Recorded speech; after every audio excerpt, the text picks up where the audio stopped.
Hey guys, Infidel 1258 here, back from vacation, ready to do a video, my first video with my full equipment, my camera, and my computer in like 5 days. I shot some stuff to share with you guys that I pre-planned, and then I shot some stuff on the go with just kind of some makeshift equipment, but this is the first time getting back into it, and it's a good time for it. We got 16 hours to the end of season. We got season rewards, we got daily rewards, we got that preparation and that last push to get the most reward we can possibly out of our time and attention for this season. And I've got a ton of things to talk about because December 8th is fast approaching, and that's when we can open our Chaos Legion packs. I've got views on what we should do with that. Should we open them? Should we sell them? Should we hold them until the end of the airdrop?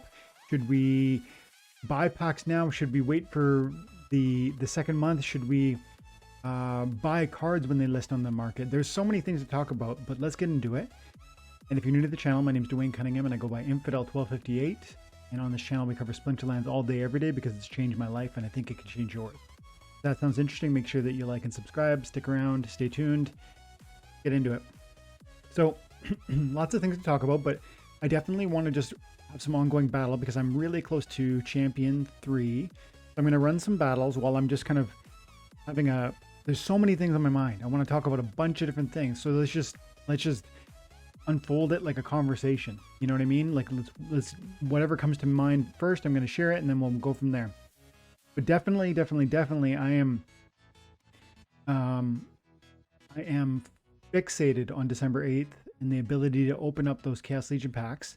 I am increasingly convinced that the plan for me is going to be to open at least 1,000 of my packs and then save 250 for probably,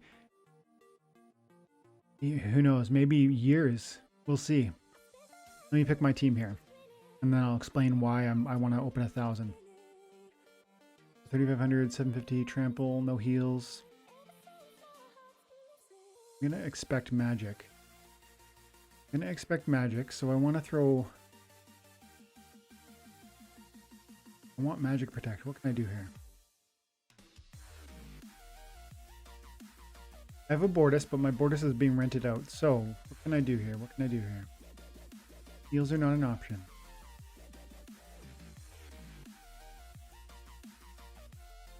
I'm expecting magic. So let's go like this. Double magic reflect. A bunch of hit points. I can't heal, but I could do sniper would be really good if in fact he does magic like I think he's gonna. Sniper would be great because I would attack his primary damage dealers in the second or third position. Yeah, let's give this a shot. I'm a little hesitant to use the Sheriff this time because he does 5 damage, and I'm expecting him to put the Oceanus in the second position. Having said that, no, I'm gonna take my own advice. I'm gonna skip the Sheriff because he could have an Oceanus. He could put him in that position, and that would be a problem for me. Let's go sneak attack. Now I don't expect him to put somebody like an Oceanus in the rear, and then I've got 2 snipers, and then I can do. It would be a good idea to drop possibly the Crystal Werewolf because of the silence. But then, do I have any 5 cost cards that would be equally good? Angel of Light's a interesting choice. Cave Slug, if he was a bit faster, I would take him. I like the opportunity. And I'm going to go like this. I'm going to lean heavy into him doing a magic play. So I put 3 tanks. Yeah, awesome. Magic play. Okay, he didn't bring the Oceanus, so my little nerd is going to do nothing to the Lobsterdamus, who has the shield. But the Ruler of the Sea should kill himself. And, feel the sneak attack, as long as I don't end up missing. You know, sometimes you miss the chicken, or you miss like the Ruler of the Seas. Every miss is going to be very costly. But he can't heal himself, so the Gold Dragon usually can heal himself. But he's going to hit me, damage himself, and he won't be able to self-heal, which is important. There, that's good. That's really, really, really important that I hit that shot. And the gold dragon's gonna hit both of my reflectors. There we go, and he kills himself. Boom, boom. I feel like I read this guy hard. So there we go. That's gonna be a victory. And we'll need maybe 3 more to get into champion. So while that's unfolding, I really want to open 1,000 packs at Chaos Legion. I have 1,250, 1,270, I think 1,280 packs, something like that. I want to open 1,000. And the reason is, I feel strongly that that first of all, I'm going to accumulate more packs when the general sale occurs. So I will buy hopefully 10,000 packs, which makes these first 1,000 icing on the cake. That's point number 1. For some of you guys, you'll be in a different boat than me. You won't have a bunch of packs, and if you have packs, if you have a 50 or 100 packs, this advice or this thinking might not apply to you, and you need to think that through. So let's say you've got 1,000 packs like me, and you already have an established deck, and you have a ton of SPS, which is giving you daily earning of SPS. I have variables on the table that maybe some of you won't. Because of all of that, I'm like, I've got 1,000 packs. I'm gonna get more. Let's open these, and the airdrop points be damned. Because keep in mind, I'm gonna get 300 airdrop points per Chaos Legion pack, but I'm only gonna get 119 after I open them. That's rough. Those are numbers that I think it was 118 that Peak Jarvie told me one time. And so the point is that there are likely fewer airdrop points in the monster cards that are within your pack than are actually provided to you for the unopened pack itself. Okay, so that's point number 1. If you didn't know that, it's true. The pack, they give you 300 points worth of airdrop point from your from your SPS management. You can see the window and it gives you all the points. Where's my packs? Card packs. I'm getting 385,000 points from my almost 1,300 packs. Okay? When I open them, I stop getting pack bonuses and I start getting card bonuses because the cards each have a power. Those power are going to give you a collection power return. That is likely, almost certainly, to be mathematically speaking, on an average 1,000 packs. It's very likely the collection power will be lower than the card pack reward. So why would I open them? Here's the first big thing I want to talk about today. Once you open those cards, you lose. If I'm gonna lose airdrop points, understand I'm gonna gain things also. Like what? I'm gonna gain 5 cards that I can use. I'm gonna gain 5 cards I can sell. Not only that, I'm gonna gain assets, cards, at a moment when they are exceedingly rare. That's the first major push for me to say, this is what I need to do. And again, this strategy or this thinking is gonna vary for you because maybe you don't have 1,000 packs. Maybe you have 10. 10 is, when you have 10, or under 100 even, those are lottery tickets, and they might have gold foil legendary cards, and they might have 4 commons and a rare. And when I open 1,000 packs, the numbers start to become mathematically predictable. The outcomes start to become mathematically predictable.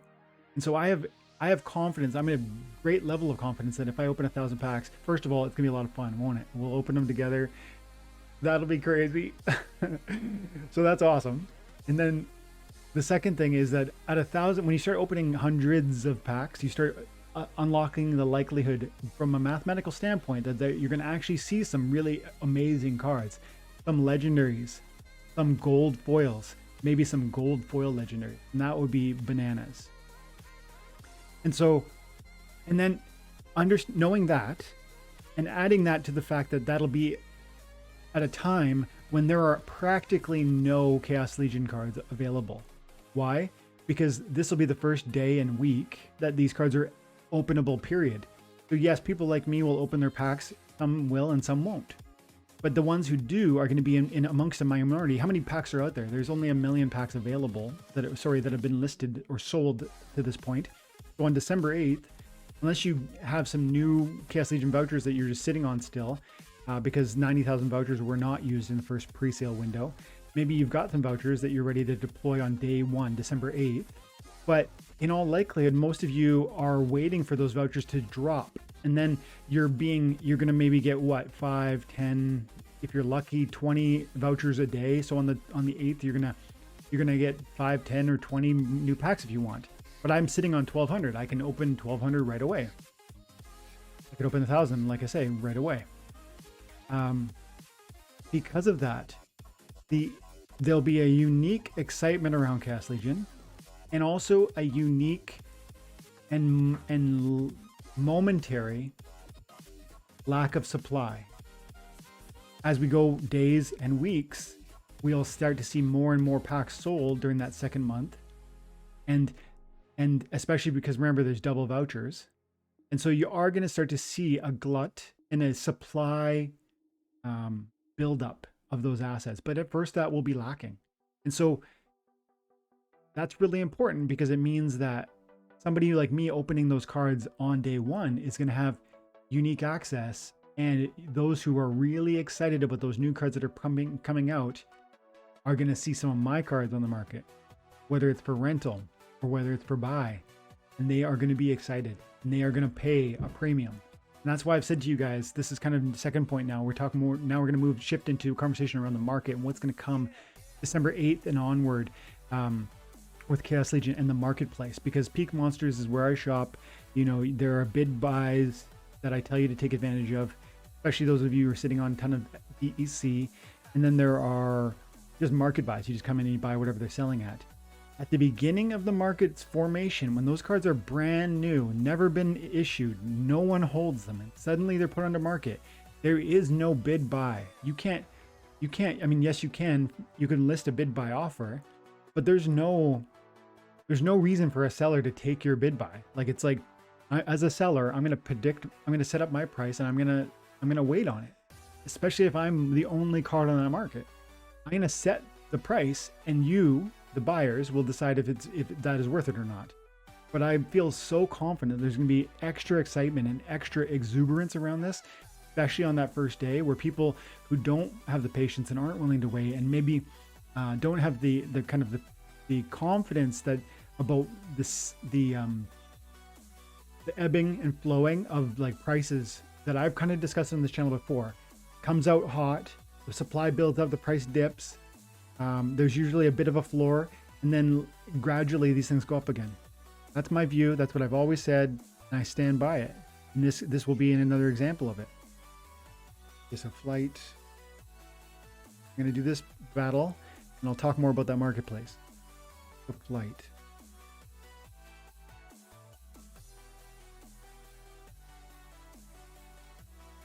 Okay. As I pointed out before, we don't need to do flight. We can do shield. Paladin's got shield. That's going to be 1 earthquake damage as opposed to 2. Fruit Speaker is great because he's got the heal and the fortify, or the protect.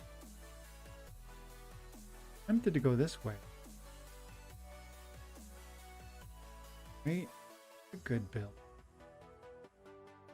Alternatively, I could put the Pellicor Conjurer in for the Silver Shield Paladin. And then what would I do? Who would I put up? Oh yeah, let's do that. Thunderbird. Pellicor Conjurer. So this I like. We've got stun damage. We've got heal and protect. We've got flight. I should have put the chicken in. Oh well. This was a moment. This was a side note. This was an example of when a chicken is actually very valuable. I've heard people, when I last talked about the chicken in one of my other videos, people were like, yeah, the chicken's overrated. It is overrated, and it isn't. You're both right and wrong. Here's why it's overrated. It costs way too much money. The chicken is like... How much is the chicken? $34 for a 1 BCX. That's a crazy amount of money for this card that is literally nothing but a meat shield. Having said that, it's not overrated in that it's a card probably 3 games out of 10, maybe 4 games out of 10, I am unable to fill all 6 of my spots, right? And you are too. That's a guess. Maybe it's 30, maybe it's 40% of the time I'm not able to fill all of the spots of my team, like right now. And a chicken right here, or even right here, would have been really, really helpful. It would have been 1 more meat shield. And so it absolutely is helpful. And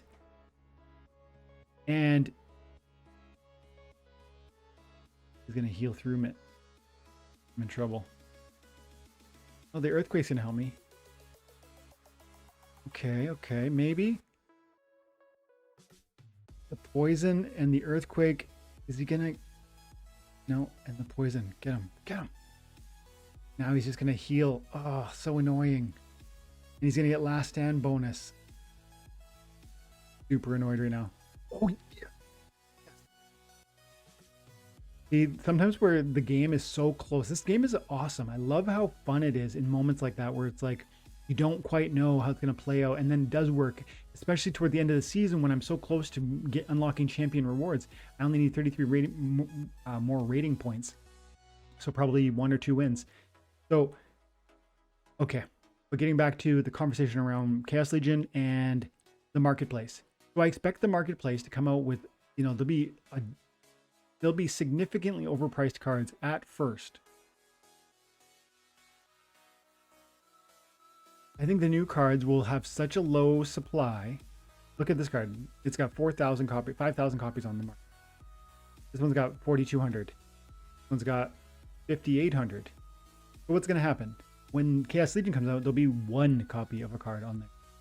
Let's go over to legendaries. Harklaw. There's 139 copies of Harklaw on the market. There's 140 copies of Bilka. 180 of Oceanus. When the new Chaos Legion packs open, there'll be 1 copy of the brand new legendary card that everyone is hearing about. You'll be seeing on my videos, and all the other YouTubers, you'll be seeing their video talking about how this new card is breaking the meta. And it's like, it's amazing. And here's how it can work for you to, like, grind, never lose in silver, never live in bronze. Like, all the hype will be unfolding, and there'll be 1 copy of it or 5. And that's going to mean that you're going to be particularly excited to get it because everyone's talking about it. And at the same time, when there's no copies available. So the prices are going to be way higher initially for a short window of time, maybe a few hours, maybe a couple days. It'll depend how many people actually open packs like I am going to. But if you watch, you can understand what's going on. If you're looking at the available cards on the marketplace, if you come and there's 1 copy, don't trust the price. Understand that there's not enough supply there to actually create a floor on the price, and understand that that market is very likely to fluctuate either up or down. And so that's one thing you're going to want to be looking for. How much supply is on the market, but there probably won't be a bunch of supply on day 1. Now, also, the market's going to be interesting in those first few days because there's going to be cards that might be a discount. So I just said they're going to be overpriced. Well, how can they be a discount? How can it be both? Certain cards that are probably legendary, I would think, are going to just, as a rule of thumb, people are going to charge more than in the first day and maybe the first couple days until that supply starts coming, and then you'll see a dip in the price and then a return, like I said earlier. But some cards will come out, and for whatever reason, people won't see the value of them. Maybe it'll be more commons or rares. I want to check out. I'm loading the game right now. So I want to go over and look at Naga Assassin. This is a good example. This card came out when it launched. It was selling for 60 cents per BCX. 40 cents. I bought some copies for 40 cents, 60 cents, 80 cents. And I bought myself on day 1 a fully maxed out 115 copies. Because I immediately knew that this would play well with my deck. And I understood what it would be worth and the utility it would provide. Look at the price today. It's like maybe 3 months later or something. I can't remember when they launched the new reward cards, but 3-4 months later, and it's still 60 cents. So that was a rare and reasonable price. The price spiked to like $1, by the way, that same day. So it was like 40 cents up to $1 and beyond. I think $1.20. I think I saw it up to that value. So there are going to be some cards. If you were there when I was here looking at Naga, when this card first launched, and if you're cognizant of the utility that the card might offer to your deck and your ability to win, there are going to be moments and cards that will be a discount on that first day. It was 40 cents, now it's 60 cents. That's a 50% increase in price. But know that there's only going to be a very limited supply that are going to be discounted. You're not going to come in and buy 115 copies of a card on day one for a cheap price. Some might be cheap and some might end up being 80 cents or 90 cents, like mine. I think I probably bought 50 copies of it from 40 to 60 cents, and I bought probably the rest between 60 and 90 cents. So the point is, there will be discounts, and I'm going to go load another battle, but I want to conclude the conversation around specifically how you can tailor your own plan, knowing what I've said about the packs, about the limited supply, about the buying monsters directly. I want you to think about how you could tailor your own exact plan here, knowing what I've just said.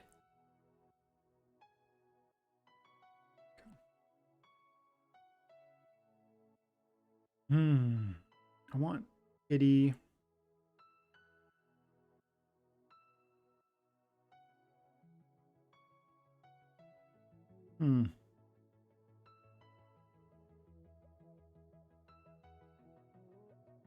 Something.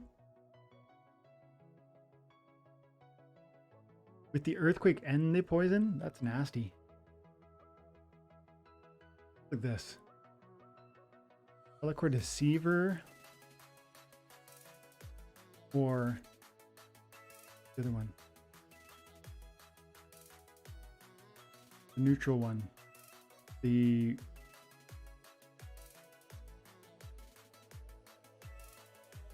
there he is. Gargoyle Lion.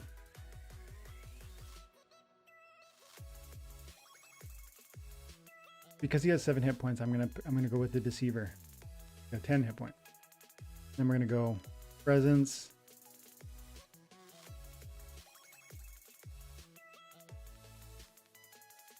Now I got Assassin or Darkest Mage. Darkest Mage is gonna give me the option to afflict my enemy.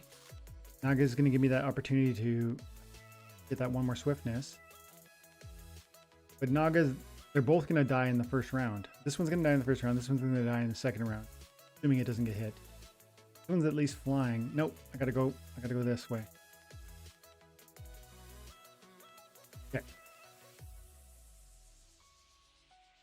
So how are you going to tailor your own plan for this?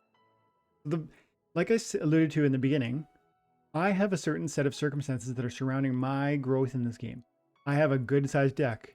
I have an income of SPS. I have, a large number of packs already with a plan to buy even more. That informs what I'm going to be doing, meaning I'm going to open a ton of packs. And then I'm also going to buy more packs, probably at the general sale. And I'm probably going to sell all my vouchers in month 2. So that's a thing I haven't touched on here, but that's something that's probably going to happen for me. But you have a totally set of different events, circumstances. What's your situation? I bet your situation involves the fact that you have like a silver or a gold level deck, and you probably rent a good number of cards. You don't own a gold level deck. Most people don't. Most people play in silver and bronze. And so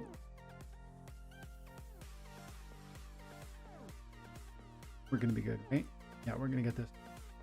So what can you do to better your situation here? What you can do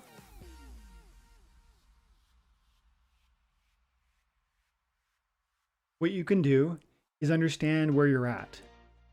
If you don't own a deck, if you don't own a gold level deck in this game, this is going to be an opportunity that won't last forever for you to build that deck, to craft it from the ground up. And that's going to mean choosing certain cards that are going to be very helpful to you.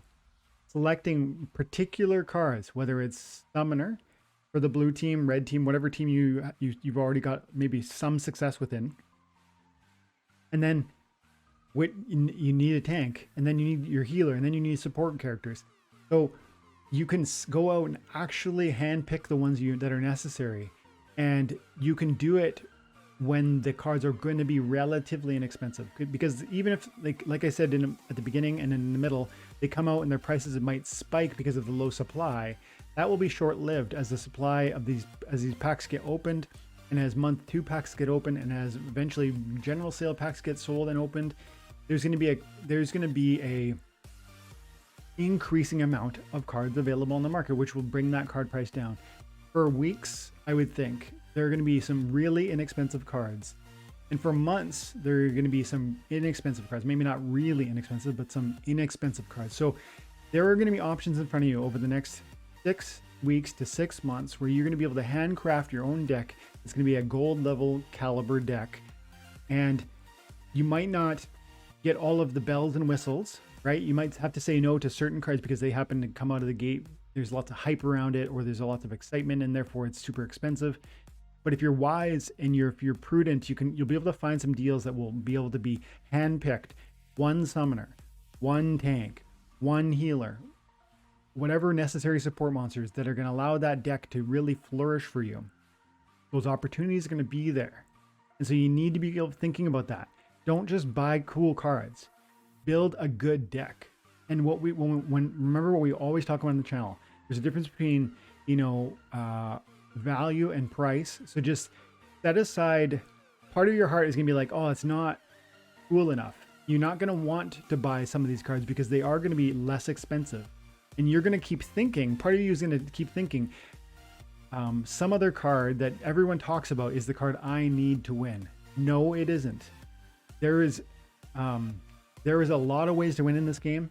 And one of my favorite things to do is to sell meta cards, to give up the cards that everyone loves because they sell for such a great price, and then put that to work in a series of other purchases that are off meta, that are disregarded, that are overlooked. And you're going to get rid of one card, which is one option in your arsenal, and you're going to, in some cases, be able to afford 3 or 4 or 5 other options, giving you diversity, giving you extra collection power, giving you the ability to confuse your enemy who can't read you as easy because now you have 2 or 3 or 4 options instead of just one. So some of you are there where you don't have a deck. If you don't have a deck, the answer isn't go buy 1,000 Chaos Legion packs. Maybe if you got $30,000, you're ready to drop in this game, fine. Do buy a ton of packs. But if you are just getting started and you've got a few $100s, be ready to find those deals on particular cards, and stay tuned to the channel because we'll talk about that. It's people, that's kind of like I think a major group of people who are thinking, oh man, I wish I could open packs.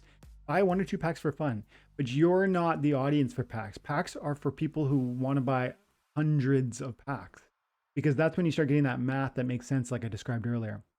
And some of you who are like me, or who've been around for a few years, and you've already got the account, you've already got the deck built, and maybe you've already accumulated a good number of Chaos Legion packs, I think you should open them. And I know I've previously talked to you about how those 300 airdrop points are going to be so meaningful if you hold them till the end. That's true. If you don't really care about playing the game, but it's not exactly true. It's not exactly. The most important thing is that you extract the most for your time and attention. If you hold the pack, you might get 5 or 6 or 7 SPS by the time the airdrop ends. That's amazing. But if you open the pack, you'll get 2 or 3 SPS by the time the airdrop ends, and simultaneously 5 cards that you can put to work, whether it's to sell or to rent or to use. So you're unlocking extra value. At this moment in time, particular, on December 8th in particular, because of all the reasons we outlined before. So I hope that explains to you what I'm doing, why I'm doing it, and how I see there being 2 different routes going into December 8th. If you don't have a deck, I urge you to get ready with your DC or whatever you're going to be doing to try and take advantage of some discounts, and stay tuned to the channel because we'll point out those bargain hunts as we see them. But if you're like me and you were bought 1,000 aura packs to get that Legionnaire status, I think you need to seriously consider what I've put forward here in this last minute, because man, I think opening those packs is going to unlock way more value than holding on to them. And I mean, I think that's just, that's where I've gotten to anyways. That's where my head is at now. And that's where that's what I'm convinced of, because I just feel strongly that although I might lose 60% of my airdrop points by opening those packs, I think I'm going to unlock, I don't know, like, an in excess of value by utilizing those cards. Again, because there will be so few on the market, I'll sell them for higher. In other cases, because there's so few on the market, I'll rent them for a great profit. So that rental profit is itself, plus the collection power is still something. So for all those reasons, I feel strongly about what I've said to you here today. And I'd love to know what you guys think about that. So make sure you leave a comment. And hopefully we win this one. We get into champion. Win, lose, or draw. We're going to open our dailies after this one. And I'll call it there. So obviously he did thorns, which is super annoying.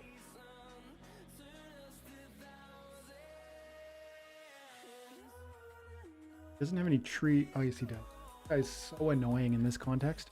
If you use Mylor, I strongly advise you to get a Chimer Princess, because the triage and the tank heal, it's so annoying to hit a monster that is a melee. Sorry, that is a Mylor minion. You know, chip it down and then watch it get healed up, whether it's a tank heal or the triage. And for him to be demoralizing me too is extra problematic.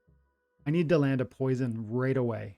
Right away. This first hit needs to be poison on Children of the Forest.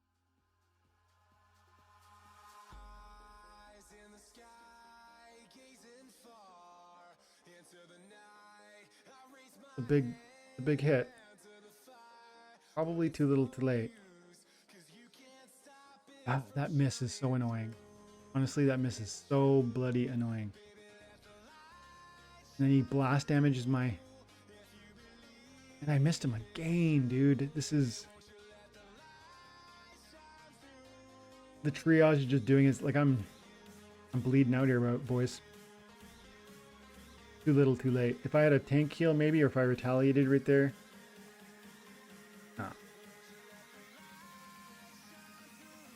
Mylor. Okay. I only lost 4 mana points there, or 4 rank points. Let's do one more, because we're still 1 win away from entering. And look, this is the weak opponent. Got a strong blue team. He likes his magic. Okay.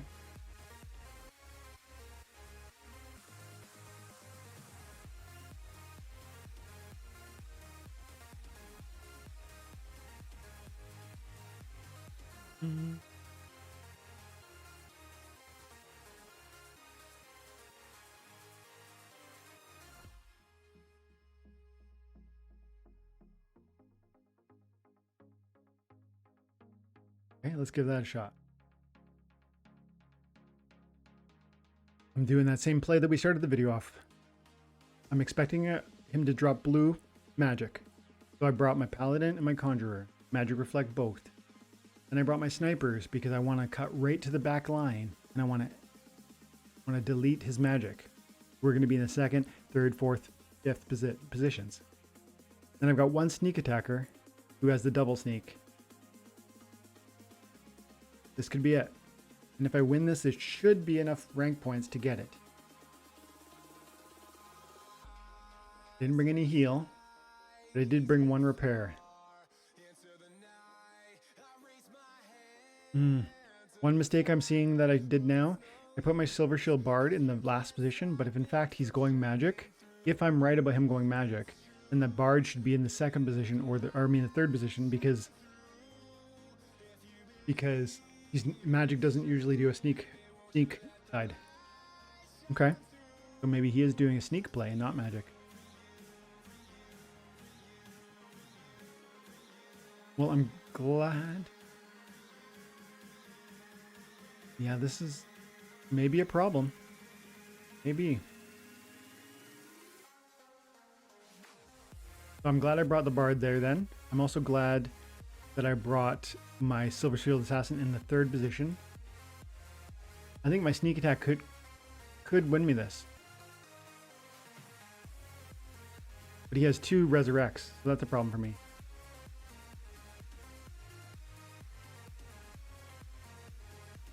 Yeah, 2 resurrects and 2 heals, yeah.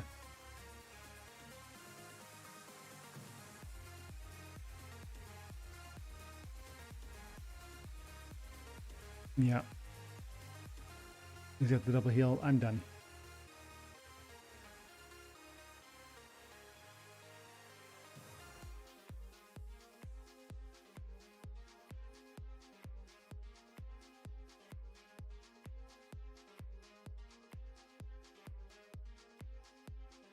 No. Over. Okay. We got to wrap it up. Let's claim our rewards. Hopefully I'll make it a champion. And guys, thanks for your patience this weekend when I went away with the family. It was an amazing time. I had a lot of relaxation and a lot of joy.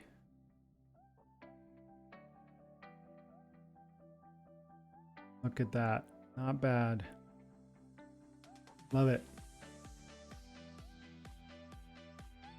Okay. As always, thank you for your time and attention. Have an amazing day. God bless.